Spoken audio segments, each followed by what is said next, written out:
जय श्री कृष्णा। श्री कृष्ण के जन्मोत्सव को जन्माष्टमी कहा जाता है।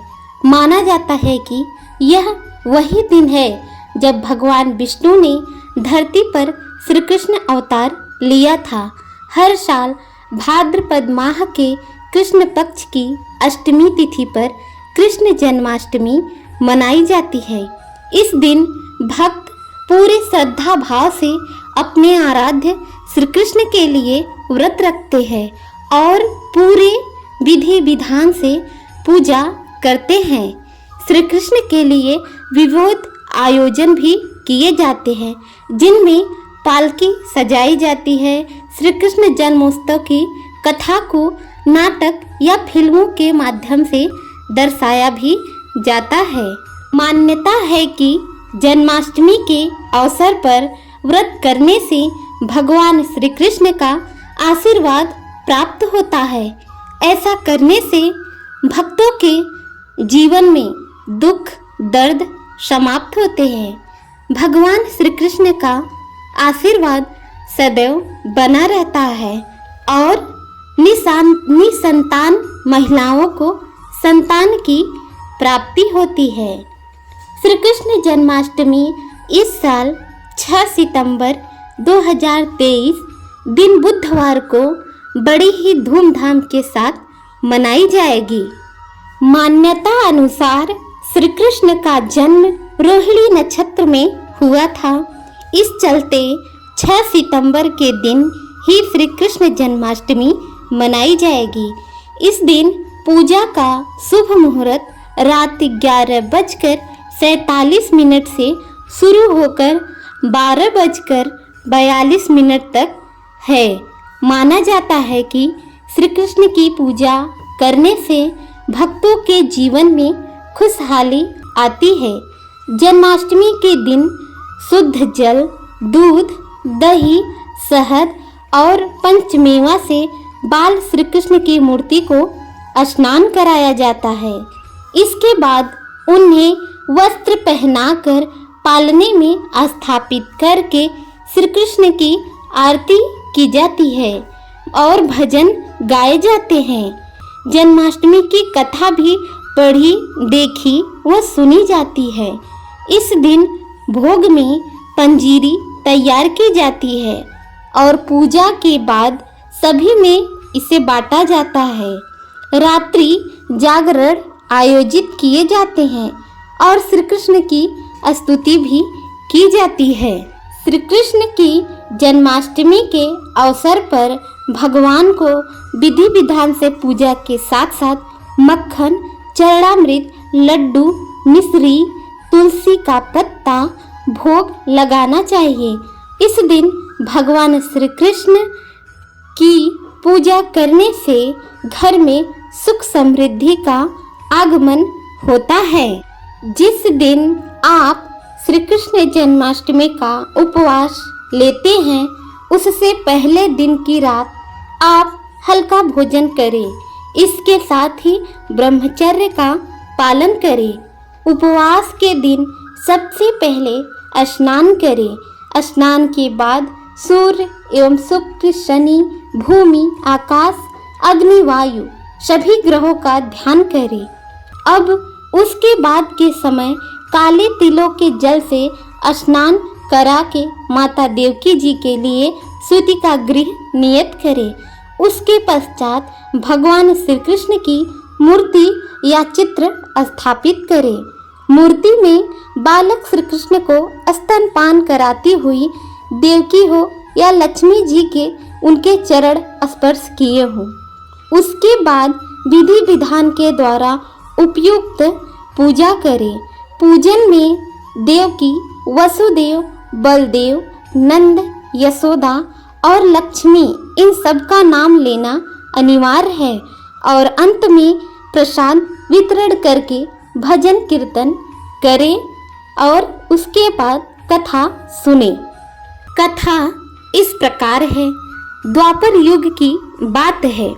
मथुरा नगरी में उग्रसेन नाम के एक प्रतापी राजा हुआ करते थे, लेकिन उनका स्वभाव बहुत ही सीधा साधा था, जिस कारण से उनके पुत्र कंस द्वारा उनका राज्य हड़प कर लिया गया तथा वह खुद राजा बन बैठा और उनको कारागार में डाल दिया। कंस की एक बहन भी थी जिसका नाम देवकी था।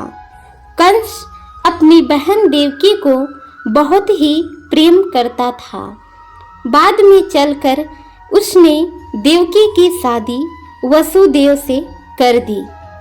स्कंद पुराण के अनुसार जब कंस अपनी बहन की विदाई करवाने के लिए जा रहा था, तब प्रेमवश उसने कहा कि वह अपने बहन की रथ को खुद ही ले जाएगा।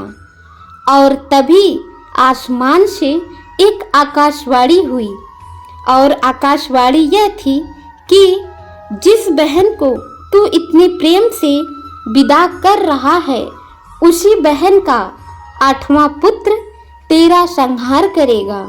यह सुनकर कंस बहुत क्रोधित हो गया और वसुदेव तथा देवकी को मारने के लिए उतारू हो गया।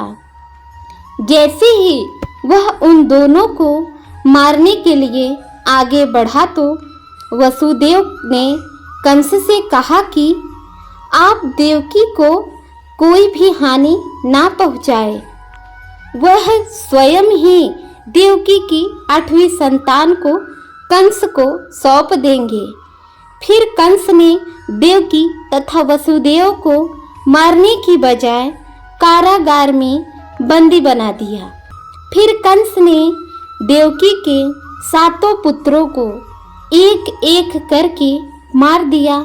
लेकिन जब वह देवकी की 8वीं संतान का जन्म लेने का समय आया तो वह बहुत घबरा गया था और उसने और भी ज़्यादा पहरे लगा दिए थे। जब देवकी की 8वीं संतान का जन्म होने वाला था, तब आसमान में बिजली कड़क रही थी।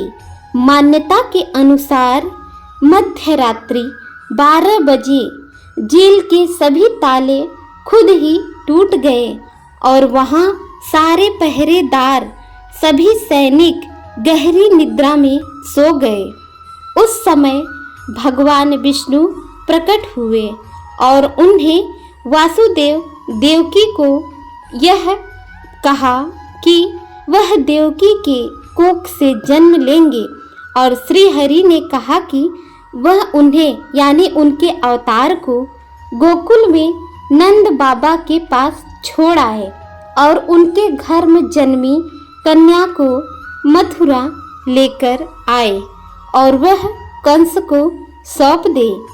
वसुदेव ने भगवान को प्रणाम किया और जैसे ही भगवान श्री कृष्ण ने भाद्रपद माह की कृष्ण पक्ष अष्टमी को जन्म लिया, वैसे ही कारागार के सभी ताले खुल गए और वहाँ मौजूद सभी पहरेदार सो गए। वसुदेव जी ने नन्हे कान्हा को टोकरी में रखते हुए तेज बारिश होने के बावजूद भी गोकुल की ओर चल पड़े।